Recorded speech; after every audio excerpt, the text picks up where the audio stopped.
North Carolina. I'm with my guy, the sports therapist, Mr. Ed Diggs. And they call me the sports philosopher from time to time. It all depends on if you agree with what I'm saying or not. Mr. Diggs, how are you doing today, sir? Everything's wonderful, man. Everything is wonderful. This show, what I try to do is like with the other shows that I've had, I just try to give a different perspective on ideas and thoughts. There's always the mainstream type of thought process, but I like to dig a little deeper. I like to give different I like to give different thoughts. And this is what we do. Angles, different thoughts, different perspectives. And today we got a couple of topics that are on most of the headlines across the country. So we're gonna jump into them, and we're gonna dig real deep. Mr. Diggs, sports there. Yeah, yeah, we can hear you. Yeah, great. Yeah. So, Mr. Diggs, the sports therapist, what you got on what you got on deck today for us?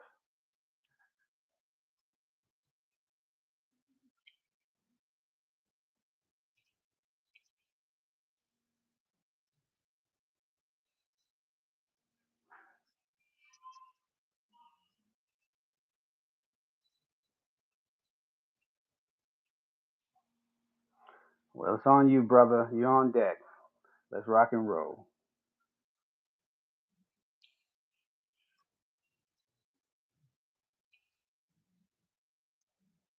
Yeah.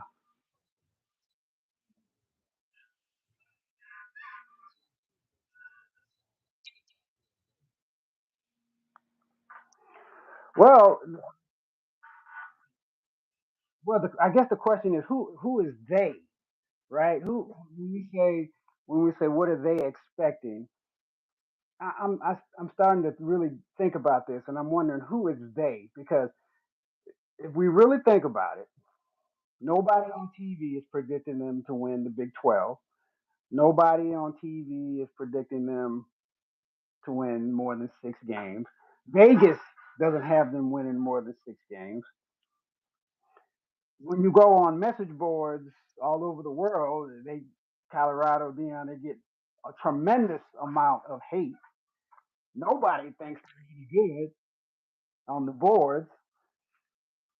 So what is the expectation? I don't know where it comes from. I think what has happened is I think Dion this year and last year has told us that they're coming. He's told us that they're going to be good. He's told us that they've improved. He's told us that now they have O line and now they have a D line. He's told us all of these things, and I think that is the root of the hype because people want to believe that they want to pull for him. They want that to actually happen, and it's not happening. And and to answer your question, I think the hype comes from him. But I'm going to say this about that. I'm going to say this about that.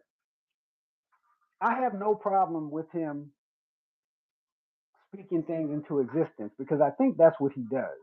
I know people call it bravado and cockiness and he's out of his mind, but I think it's something that has worked for him most of his life, being able to speak things into existence. We're going to be good. We're coming. We're here. It's happening. Get your popcorn.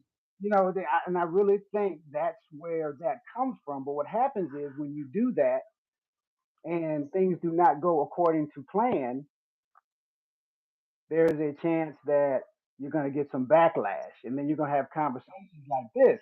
You're asking me, where's all the hype coming from? What's wrong? What's happening? Well, that's it. He speaks things into existence. And when it doesn't work out, you have these situations where everybody's stuck holding the bag because you tried to support. You've been hoping that things are going to go well. And up until now, they really haven't.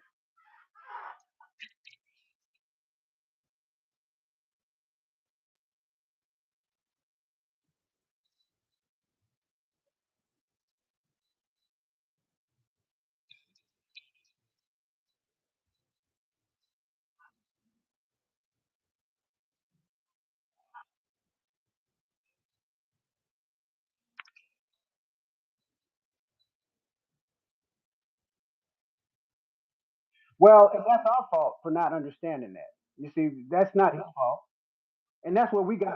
That's what we have to be better. This is the problem with the world in general. We don't do our own research. We go by headlines, energy, and hype. If we all had good sense,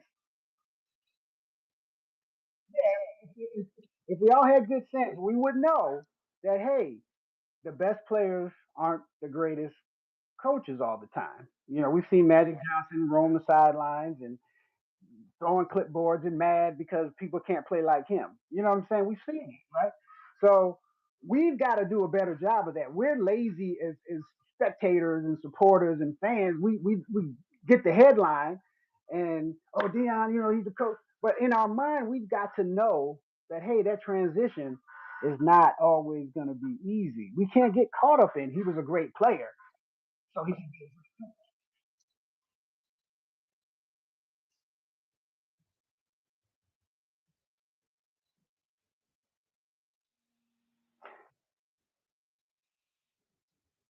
Yes, we want to believe him, and he's speaking things into existence. He's doing his business. He's doing what he normally does every single day that he's been successful. I'm the greatest DB. I'm the Jim Thorpe Award winner.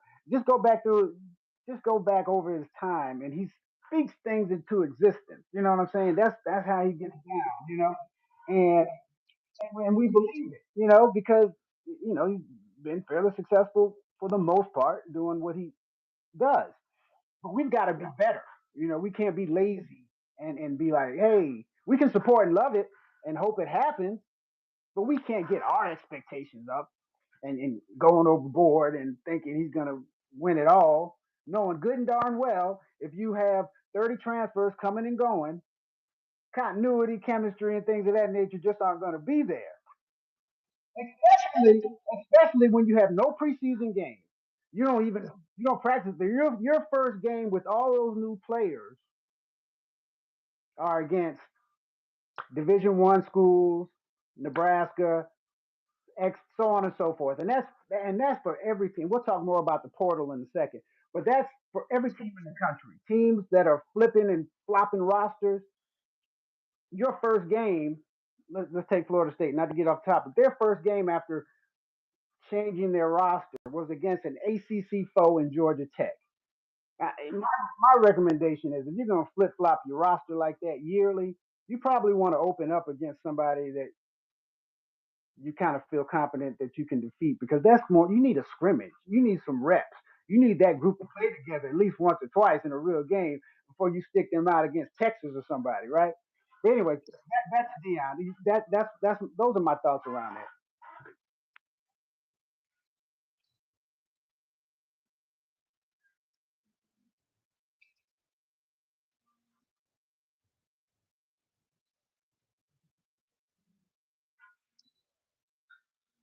Yeah.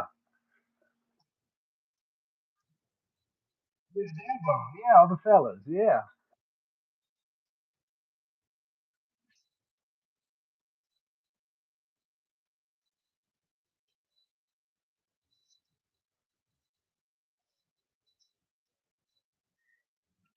Yeah, yeah. Well, just to kind of, I guess to give the audience a little update. So Clemson has been a power over the last 5, 6, 7 years. They're probably the second best team behind Alabama over the last 10 years, with Georgia quickly getting ready.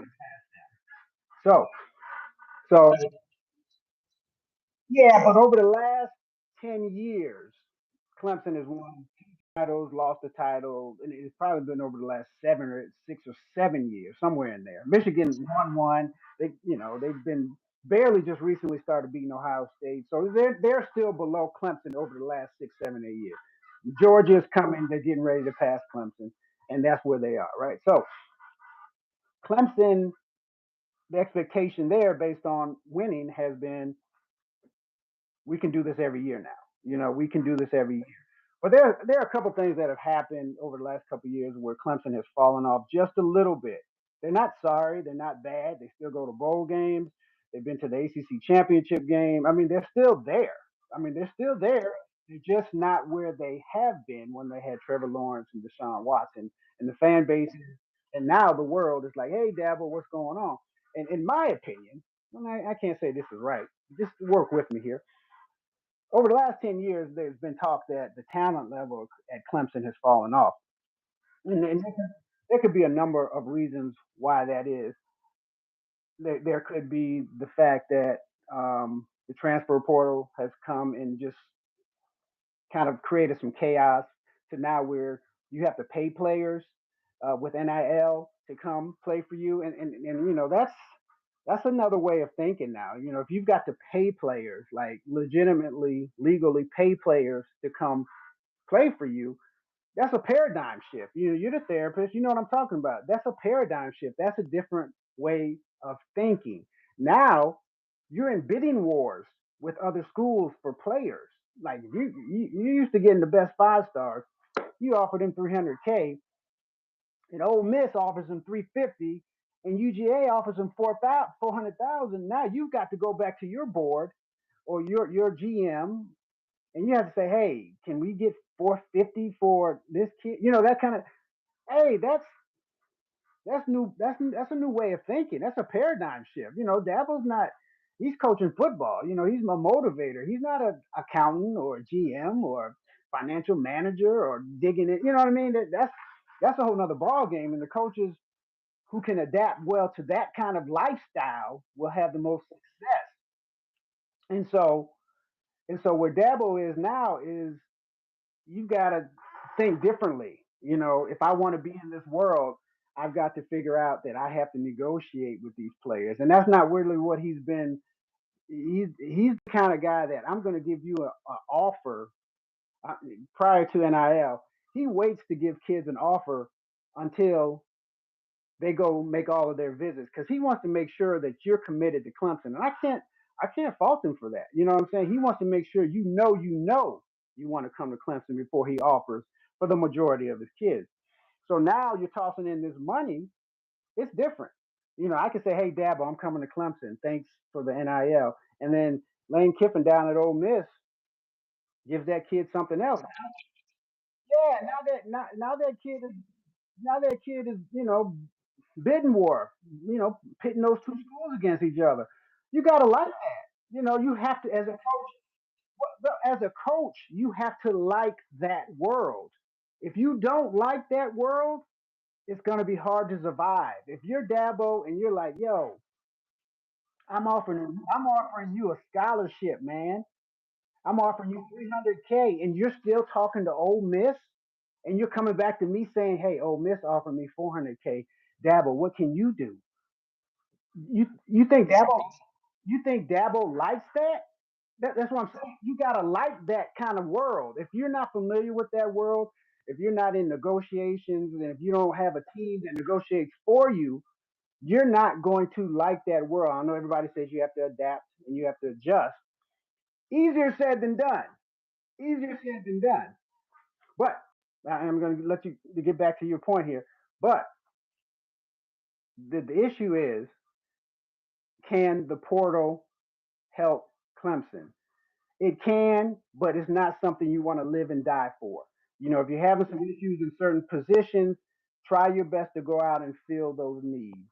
But don't overhaul your roster like a FSU or a Colorado every year. And Colorado had to do that because they started basically with a team that only won one game. So they had to revamp their roster. You know what I mean? I don't think they want to live like that, but they have to. Clemson doesn't have to. They just need pieces. They need to fit in pieces. And so they do need to explore the portal, in my opinion. But again, it's not that easy because those kids that you're trying to obtain could put you in a bidding war, and it doesn't mean you're always going to get the kids that you want. And then you settle for having to get other kids, and it may not work out.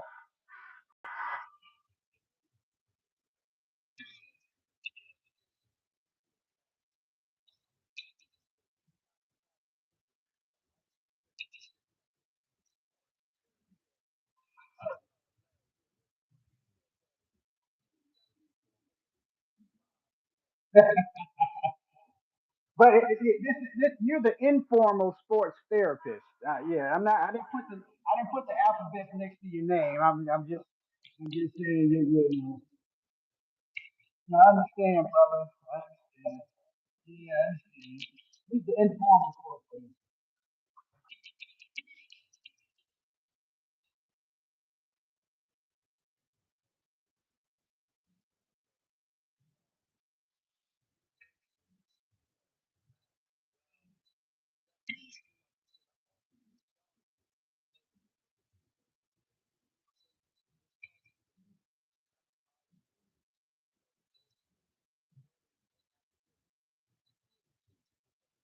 It's not a little expensive. It's a lot. It's a lot. First thing, I know. I'm working with them. Because the first thing that those kids ask, if they say how much money I'm getting, that ain't fun. Nah, that's not. They don't work like that. And yeah, they don't work.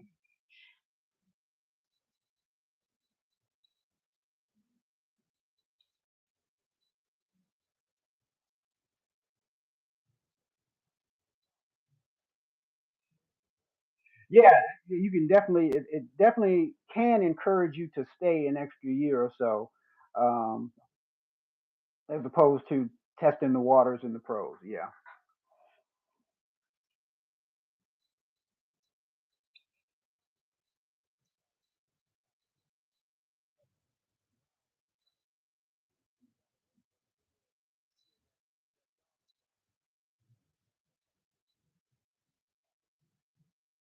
definitely does. Definitely does.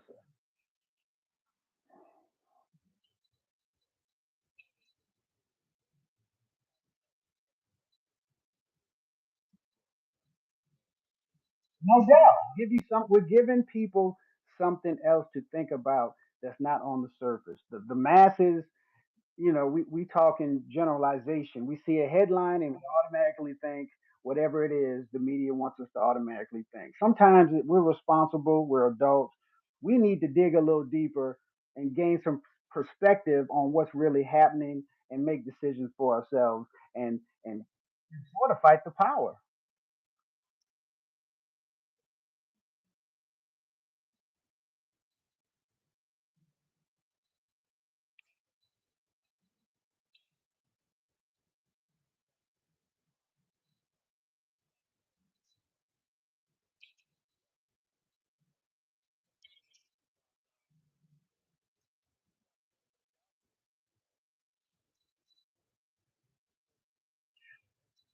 Yeah, yeah. And again, you can pull for him and root for him and support him. But look at it. You check it out. You don't get caught up in the hype. It's okay to have fun, but don't let your emotions run you to be driven crazy. You know what I mean? Look at it yourself. You're turning over your roster. You're bringing in 30 new players, and it's just an estimated number. When are they going to gel? Like they don't have preseason practice. I mean preseason games. So when is it that they're going to come together and build chemistry on the field? And that's why you see some of these teams. You saw Notre Dame lose yesterday to Northern Illinois because, and I can't say for certain this is the reason, but that team has been together for a while. Northern Illinois, they're probably full of sophomores, juniors, and seniors, and a few key transfers to upgrade positions. And Notre Dame has a new quarterback who came from Duke. Just because they're Notre Dame doesn't mean they've got chemistry. It doesn't mean that they can just walk on the field and run over you. Those days are over. You still have to have a team. You have to have camaraderie. You have to have culture. You have to have commitment, and you have to have a person who understands the game plan. Here's the big thing. A lot of people don't talk about this, but when your quarterback transfers in, sort of like the FSU quarterback, normally your quarterback is your leader, right? Normally your quarterback is your leader. When you're bringing in a transfer from another school, he's got to come in and be your leader. That's not easy to do. You know what I'm saying? You coming in from a new school 3 months ago, 4 months ago, and you're expected to lead and be vocal and speak and lead by example and et cetera, et cetera, so you can lead this team to victory. That stuff shows up in games, man. That stuff shows up in games, man. Those people don't know each other, man. Those people don't know. Well, that's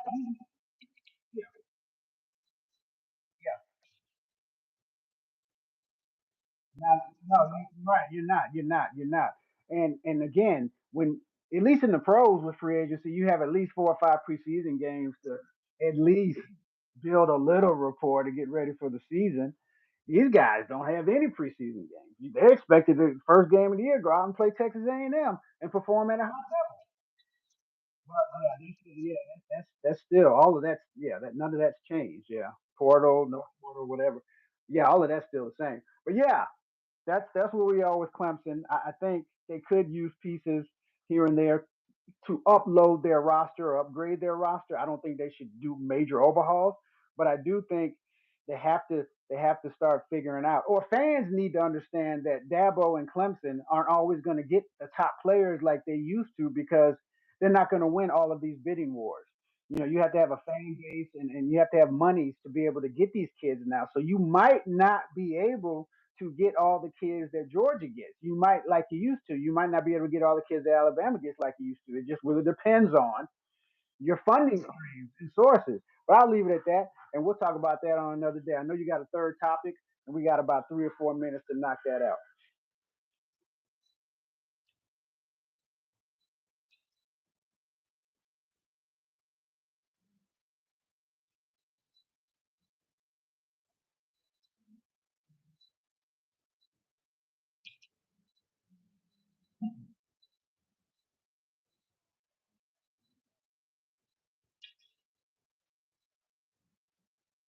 Well, I think Mahomes has. Um, you think about Kansas City for a minute. Think about Kansas City for a minute.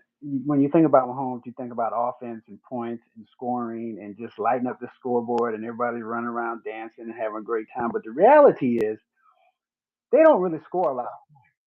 They used to. They used to, but defenses have somewhat figured them out, slowed them down a little bit. And I think Andy Reid has also found different ways to win. Now, when they lost Tyreek Hill, that did take away some of those explosive points, but now they have Worthy to compensate for some of that. But still, they don't score every time they get the ball. That's an idea that they just can't be stopped.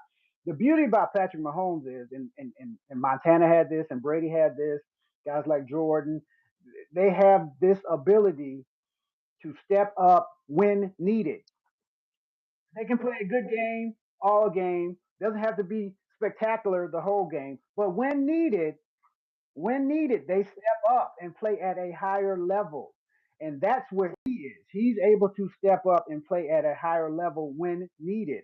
Now, guys like Lamar, they haven't quite figured that part out yet. Now, they could have very well almost won that game the other night, but that's the problem. Almost didn't happen. Didn't happen. Not saying it can't happen, but it didn't happen and hasn't happened. So there's levels. When people say there are levels to whatever, that's it. Everybody can be talented and good and fast and quick and smart, but can you raise the intensity of your play and your teammates' play when needed in crunch time? Life is about getting it done in crunch time. So Lamar is still in the running, but Pat is there. Jalen, I'm a little worried about him. He does some things that can cost his team losses if he doesn't hurry up and figure that out. He's good. He's a nice guy, rooting for him, pulling for him, but he's got another level or two to get to as well. CJ Stroud for Houston, I'm excited about his potential. We'll see what season two brings when defenses now understand who he is, what he likes to do, his tendencies, what he does on 2nd and 8, what he likes to do on 3rd and 5. They have film on what he does. Now let's see who. Yeah, well, we'll get to him in a second. But CJ, we will see how he does in year two. Now, Love, he just got injured the other night. Now, I'm still not 100% sold on him, and